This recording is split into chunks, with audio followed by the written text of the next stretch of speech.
नमस्कार दोस्तों, target with PS Parihar channel में आपका स्वागत है। सुबह की इस वीडियो में ऐसी सूचनाएं होती हैं जो विभिन्न समाचार पत्रों पर छाई हुई होती हैं और विद्यार्थियों के लिए आवश्यक होती हैं। तो आइए शुरू करते हैं और देख लेते हैं कि आज के समाचार पत्रों में विद्यार्थी जीवन से संबंधित कौन-कौन सी सूचनाएं हैं। तो वीडियो को जल्दी से लाइक कर दें, शेयर कर दें। जिन छात्रों ने चैनल को अभी भी सब्सक्राइब न किया हो तो जल्दी से सब्सक्राइब कर लें ताकि आप लोगों को इसी प्रकार की ऑथेंटिक अपडेट से सबसे पहले मिलती रहें। और हाँ, आज की जो सूचना है सारी की सारी सूचनाएं महत्वपूर्ण है। जैसे आप लोग देख रहे हैं, नई नियमावली को लेकर के चर्चा है, UP TET, TGT, PGT, BEd के एडमिशन वीडियो, बहुत सारी सूचना है। तो वीडियो को आप लोग लास्ट तक जरूर देखिएगा। चलिए शुरू करते हैं।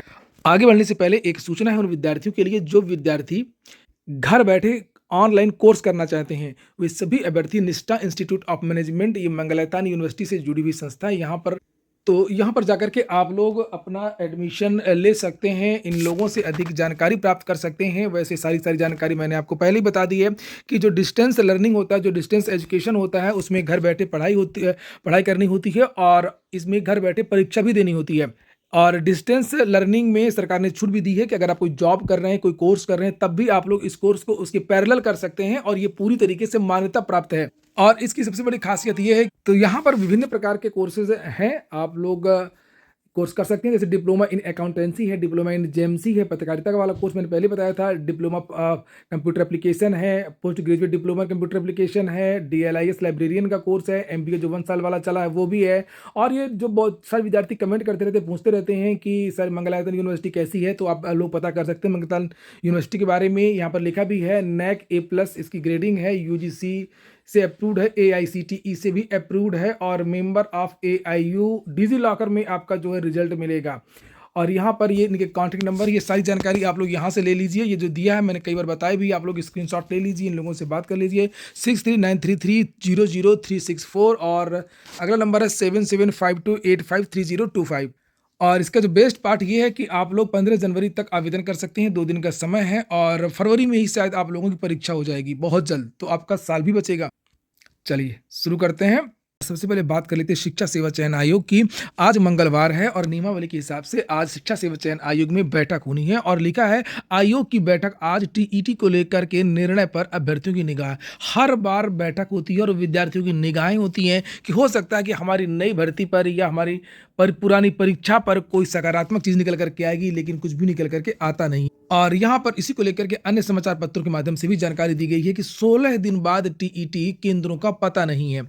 तो आप लोग खुद समझ सकते हैं, शिक्षा सेवा चयन आयोग ने ही तारीखों की घोषणा की थी कि 29 और 30 जनवरी को टीईटी की परीक्षा होगी, लेकिन अभी तक इसके बारे में कोई जानकारी नहीं दी गई है कि इस तारीख का होगा क्या, विद्यार्थी इस तारीख को क्या करें। चूंकि आवेदन तो लिए नहीं गए हैं, ये घोर लापरवाही शिक्षा सेवा चयन आयोग के द्वारा। ऐसा पहली बार नहीं, इसके पहले भी ऐसा हुआ है। चूंकि शिक्षा सेवा चयन आयोग बदनाम है पोस्टपोन की नोटिस को लेकर के, तो इसी वजह से हो सकता है कि वो पोस्टपोन की नोटिस अब जारी ना कर रहा हो कि मैं पोस्टपोन की नोटिस जारी कर दूंगा, तो फिर से लोग कहेंगे कि फिर से पोस्टपोन की नोटिस जारी हो गई। और ये आयोग तो हमेशा पोस्टपोन की नोटिस जारी करता है, तो उसने नोटिस देना ही बंद कर दिया और विद्यार्थी पूरा कंफ्यूज है कि अब क्या होगा टीटी का। लिखा है उत्तर प्रदेश शिक्षा सेवा चयन आयोग की नियमित बैठक मंगलवार को होगी। इसमें कई अहम विषयों पर चर्चा की उम्मीद है। पहले टीटी की बात कर लेते हैं, उसके बाद में हम लोग जो नई नियमावली को लेकर के चर्चा है प्रधानाचार्य वाली भर्ती को उसको देखेंगे। यहाँ पर लिखा है कि हालांकि 16 दिन बाद 29 और 30 जनवरी को प्रस्तावित उत्तर प्रदेश शिक्षक पात्रता परीक्षा को लेकर के अब कोई निर्णय नहीं हो सका है। चयन आयोग ने 1 अगस्त को 29 और 30 जनवरी को टीईटी कराने की सूचना सार्वजनिक की थी। 5 महीने बीतने के बावजूद अब तक कोई अधिकृत सूचना जारी नहीं हुई है कि परीक्षा समय से होगी या नहीं होगी। वर्तमान परिस्थितियों में एक बात तो तय हो चुकी है कि 29 और 30 जनवरी को टीईटी कराना असंभव है। मैंने हालांकि पहले ही आप लोगों को बता दिया था कि आप लोग निश्चिंत रहें कि ये परीक्षा अब होनी नहीं है। भले ही शिक्षा सेवा चयन आयोग शर्मा रहा हो, वो नोटिस जारी नहीं कर रहा है, लेकिन आप लोग निर्द्वंद रहिए। आप लोग अपना जो भी पढ़ाई हो, जो दूसरा एग्जाम हो, आप लोग उसकी तैयारी करिए। जैसे आरओ वगैरह है, मेंस वगैरह जिनका है, या कोई और परीक्षा है, वो अपना तैयारी करें। अब तक ना तो परीक्षा केंद्र का निर्धारण हुआ है और ना ही जिले के अधिकारियों को निर्देश भेजे गए हैं। नियमानुसार परीक्षा से 10 दिन पहले 18 जनवरी को अभ्यर्थियों के प्रवेश पत्र जारी हो जाने चाहिए। हालांकि ऐसी कोई तैयारी चयन आयोग की तरफ से नहीं है। कहाँ से होगी जब आवेदन ही नहीं लिए हैं। अच्छा मज़ाक बढ़िया किया है पेपर ने भी, इन लोगों का मखौल उड़ाया है। मंगलवार को डॉक्टर प्रशांत कुमार की अध्यक्षता में होने वाली बैठक में विभिन्न एजेंसियों से होने वाले समझौता एमओयू विज्ञापन संख्या 51 के तहत असिस्टेंट प्रोफेसर के 910 पदों की निरस्त परीक्षा आदि के संबंध में चर्चा होने की उम्मीद। और तो और शिक्षा सेवा चयन आयोग ने अभी विज्ञापन संख्या 51 असिस्टेंट प्रोफेसर भर्ती रद्द करने को लेकर के भी नोटिस जारी नहीं की है। आप लोगों ने वीडियो को लाइक नहीं किया होगा, सभी विद्यार्थी वीडियो को लाइक अवश्य कर दिया करें, जितनी भी छात्र हैं। अ, और ये ना सोचा करें कि नहीं नहीं हमने कल लाइक किया था या परसों लाइक किया था, ये लाइक करने से कुछ चला जाएगा, कुछ नहीं जाएगा। और सभी विद्यार्थी जो है वीडियो को लाइक अवश्य कर दिया करें, अपनी आदत बना लें। जिस तरीके से मेरी आदत है सुबह सुबह वीडियो बनाने की, इसी तरीके से आप भी अपनी आदत बना लें। लिखा है कि एडेड प्रधानाचार्य भर्ती में साक्षात्कार से पहले अब लिखित परीक्षा होगी। शिक्षा सेवा चयन आयोग की नियमावली तैयार हो गई है, गजट होना बाकी। तो पहले जो आपने देखा था वो ड्राफ्ट था शिक्षा सेवा चयन आयोग का, जिसमें जो सामान्य संचालन शिक्षा सेवा चयन आयोग का कार्मिकों की नियुक्ति है उसके बारे में मोटी मोटी जानकारी उसमें दी गई थी। लेकिन भर्ती की प्रक्रिया किस तरीके से होगी, यानी कि जो टीजीटी और पीजीटी किस तरीके से होगी, प्राइमरी भर्ती किस तरीके से होगी, एडेड जूनियर हाई स्कूल शिक्षक भर्ती किस तरीके से होगी, अटल आवासीय विद्यालयों में शिक्षक भर्ती किस तरीके से होगी, इसको लेकर के अलग एक नियमावली बनेगी और उस नियमावली के आधार पर भर्तियां होंगी। उसके बारे में कोई भी जानकारी अभी तक सार्वजनिक नहीं की गई है। और अभी लिखा हुआ है कि एडेड प्रधानाचार्य भर्ती में साक्षात्कार से पहले अब लिखित परीक्षा। वास्तव में अभी किसी भी भर्ती के बारे में कोई स्पष्ट जानकारी नहीं है कि आने वाली जो भर्तियां हैं उनका प्रारूप क्या होगा। आयोग ने अभी तक कोई नियमावली तो जारी नहीं की, लेकिन एक अर्हता संबंधी नियमावली जरूर जारी की थी, जिसमें शैक्षिक अर्हता के बारे में जानकारी दी गई थी कि अशासकीय सहायता प्राप्त माध्यमिक विद्यालयों में जो शिक्षकों की भर्ती होगी उसमें योग्यता क्या होगी। लेकिन ये नहीं बताया था कि भर्ती किस तरीके से होगी, प्रीलिम्स मेंस और ये सब चीज़ें जानकारी नहीं दी गई है। तो फिलहाल यहाँ पर जो जानकारी दी गई है वो एडेड प्रधानाचार्य भर्ती में, ये एडेड विद्यालय ही होते हैं जो टीजीटी पीजीटी के होते हैं। यहाँ पर चूंकि प्रधानाध्यापक की प्रधानाचार्य और प्रधानाध्यापक की भी भर्ती होनी, जो नई भर्ती होनी है उसमें यहाँ पर लिखा हुआ है प्रधानाचार्य के लगभग 1500, कल इसके बारे में जानकारी दी गई थी। यहाँ पर ये आप देख सकते हैं प्रधानाध्यापक के 1000 पद हैं, ये देखिए नीचे लिखा प्रधानाध्यापक के 1000 पद हैं ये, और प्रधानाचार्य के लगभग 1500 पद हैं।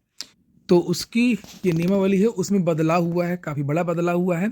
लेकिन प्रदेश के एडेड माध्यमिक विद्यालयों की प्रधानाचार्य भर्ती में उत्तर प्रदेश शिक्षा सेवा चयन आयोग बड़ा बदलाव करने जा रहा है। यह भर्ती अब उत्तर प्रदेश माध्यमिक शिक्षा सेवा चयन बोर्ड साक्षात्कार के माध्यम से करवाया करता था, लेकिन इसे अब शिक्षा सेवा चयन आयोग कराएगा। प्रधानाचार्य भर्ती में अब लिखित परीक्षा को भी सम्मिलित किया जा रहा है। नियमावली बन गई है लेकिन अभी गजट नहीं हो सका है। गजट किए जाने के लिए आयोग की ओर से प्रधानाचार्य को पत्र भेजा गया है।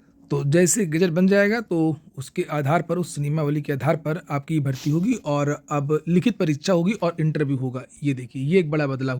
वहीं पर ऑनलाइन पोर्टल को लेकर के आज भी जानकारी दी गई है कि विभागों से रिक्त पदों के अनुरूप ऑनलाइन अधियाचन प्राप्त करने के लिए शिक्षा सेवा चयन का ई अधियाचन पोर्टल इसी सप्ताह लाइव किए जाने की उम्मीद है। और ऐसे में नियमावली गजट हो जाने पर भर्ती की अर्हता भी स्पष्ट हो जाएगी और इसके अनुरूप आयोग विज्ञापन जारी करके आवेदन ले। वहीं पर यहाँ पर दैनिक जागरण में भी दिया गया है टीटी को लेकर के, आप लोग देख सकते हैं जो आज बैठक होनी है उस पर विद्यार्थियों की निगाहें, अभ्यर्थियों की निगाहें तो लगातार 4 साल से हैं। लेकिन जो पिछली मीटिंग हुई थी उसमें जो चीज़ें हुई थी उन्हीं के आगे चीज़ें बढ़ेंगी। और लिखा है कि पिछली मीटिंग में एमओयू की समीक्षा करने एवं परीक्षा आयोजन की तैयारियों की समय सारणी प्रस्तुत करने के निर्देश आयोग के अध्यक्ष डॉक्टर प्रशांत कुमार ने परीक्षा नियंत्रक को दिए थे कि जो आने वाली जो परीक्षाएं हैं जो भी होंगी उसके बारे में बनाइए प्रारूप। अनुमान है कि मंगलवार की बैठक में इन बिंदुओं पर चर्चा की जाएगी। टीजीटी पीजीटी के 4163 पदों के लिए 2022 में आवेदन लिए गए थे। इसके अलावा 29 और 30 जनवरी को टीईटी आयोजित कराने का निर्णय 1 अगस्त 2025 को तत्कालीन अध्यक्ष प्रोफेसर कीर्ति पांडे की अध्यक्षता में हुई थी। आयोग की बैठक में लिया गया था निर्णय और सितंबर में उनसे त्यागपत्र हो गया था और टीटी भी अधर में लटक। तो देखते हैं क्या समय सारणी बना करके लाते हैं देवेंद्र प्रताप सिंह। और हालांकि आज ही के समाचार पत्र में परीक्षा नियंत्रक को हटाए जाने की मांग को लेकर के फिर से न्यूज है। ये आज ही का पेपर है, लिखा परीक्षा नियंत्रक के खिलाफ छिड़ी मुहिम, असिस्टेंट प्रोफेसर भर्ती परीक्षा में हुई व्यापक अनियमितताओं के खिलाफ प्रतियोगी छात्रों ने अब परीक्षा नियंत्रक के विरुद्ध मुहिम तेज कर दी है। सोमवार को प्रतियोगी छात्रों ने ईमेल के माध्यम से राज्यपाल को ज्ञापन प्रेषित किया है। छात्रों ने बताया कि परीक्षा रद्द होना एक महत्वपूर्ण कदम है, लेकिन जब तक परीक्षा नियंत्रक सहित अन्य दोषी कर्मचारियों को पद से हटा करके उनके खिलाफ कार्रवाई नहीं की जाती है, तब तक ये जीत अधूरी रहेगी। वास्तव में परीक्षा कराने का जो सबसे बड़ा जिम्मेदार अधिकारी होता है वो परीक्षा नियंत्रक ही होता है। और असिस्टेंट प्रोफेसर भर्ती में काफ़ी लोगों के खिलाफ कार्रवाई की गई, लेकिन परीक्षा नियंत्रक के खिलाफ कार्रवाई क्यों नहीं हुई, ये एक बड़ा सवाल है। अगली सूचना है पुलिस कांस्टेबल भर्ती की, और ये समाजवादी पार्टी की तरफ से कहा गया कि हमारी सरकार बनी तो पुलिस भर्ती में लिखित परीक्षा नहीं। ये अभी का नहीं है, समाजवादी पार्टी की सरकार का बहुत पुराना एजेंडा है और वो ऐसा करती भी रही है। इसके पहले भी जब विधानसभा के चुनाव थे तब भी समाजवादी पार्टी के नेताओं के द्वारा इसी तरीके की घोषणाएं की गई थी। और उसी क्रम में यहाँ पर लिखा है कि सपा के प्रदेश अध्यक्ष श्यामलाल पाल ने सोमवार को माघ मेला क्षेत्र में आयोजित गंगा पर्यावरण और समाजवादी विषय पर आयोजित चिंतन शिविर में कहा कि अगर प्रदेश में 2027 में सपा की सरकार आई तो पुलिस भर्ती में कोई भी लिखित परीक्षा वगैरह नहीं होगी। उन्होंने कहा कि परीक्षार्थियों की शारीरिक दक्षता के साथ ही एकेडमिक अंकों को जोड़ दिया जाएगा और मेरिट तय कर दी जाएगी। यानी कि जो दौड़ जो फिजिकल होगा केवल, और फिजिकल और जो हाई स्कूल इंटर के जो नंबर होंगे उनको जोड़ करके जिसके नंबर ज़्यादा होंगे उसका सिलेक्शन पुलिस कांस्टेबल में कर लिया जाएगा। आप लोग कमेंट बॉक्स में बताइए कि आप लोगों को क्या सही लगता है कि लिखित परीक्षा के आधार पर पुलिस कांस्टेबल की भर्ती हो या फिजिकल के आधार पर और एकेडमिक के आधार पर भर्ती हो। फटाफट कुछ और भी सूचनाएं हैं तो उनको भी देख लेते हैं। ऑनलाइन काउंसलिंग की प्रक्रिया शुरू। 2,39,000 सीटों पर प्रवेश नहीं होगा प्रवेश, क्योंकि इतने आवेदन ही नहीं आए हैं। इतनी सीटें हैं, 2,39,000 डीएलएड की सीटें हैं, लेकिन 1,24,000 विद्यार्थियों ने ही आवेदन किया है। उसको लेकर के यहाँ पर जानकारी दी गई है। और डीएलएड प्रशिक्षण 2025 में प्रवेश के लिए सोमवार से ऑनलाइन काउंसलिंग की प्रक्रिया शुरू हो गई है। प्रदेश के 67 डायटों को 10,600 सीटों और 3,304 निजी और अल्पसंख्यक कॉलेजों की 2,28,900 सीटों सहित कुल 2,39,000 सीटों पर प्रवेश के लिए काउंसलिंग पोर्टल सक्रिय कर दिया गया है।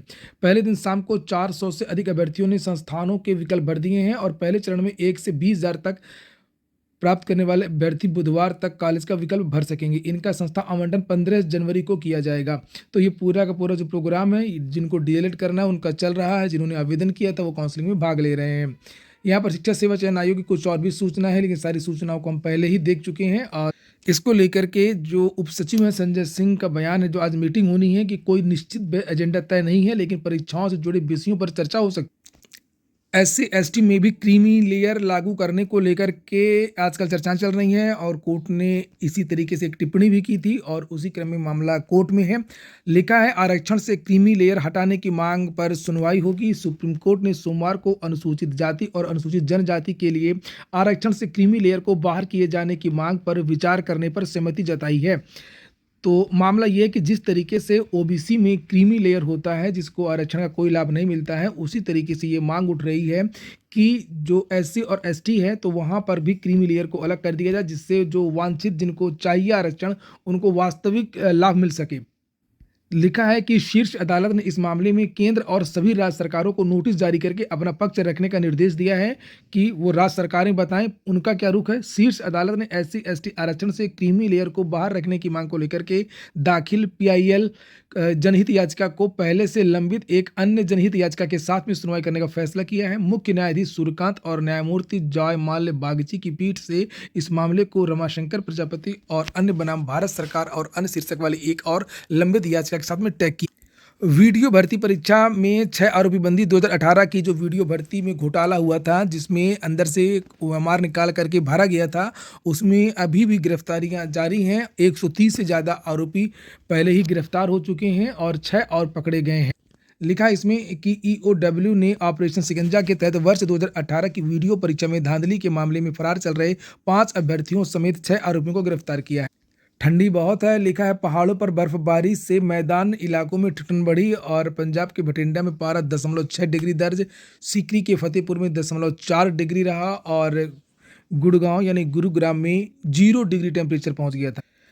बिना गलती खाते से अगर कोई धनराशि निकल गई है तो 10 दिन में वापस होगी, अगर इसमें आपकी कोई गलती नहीं थी तो। इसको लेकर के राष्ट्रीय उपभोक्ता विवाद निवारण ने बैंक खातों से होने वाली ठगी पर एक अहम फैसला सुनाया है और आयोग ने स्पष्ट किया है कि यदि किसी के खाते से अवैध तरीके से रुपए की निकासी होती है तो इसमें खाता धारक की गलती या लापरवाही नहीं है, 10 दिन के अंदर उसकी रकम वापस करना बैंक की जिम्मेदारी है।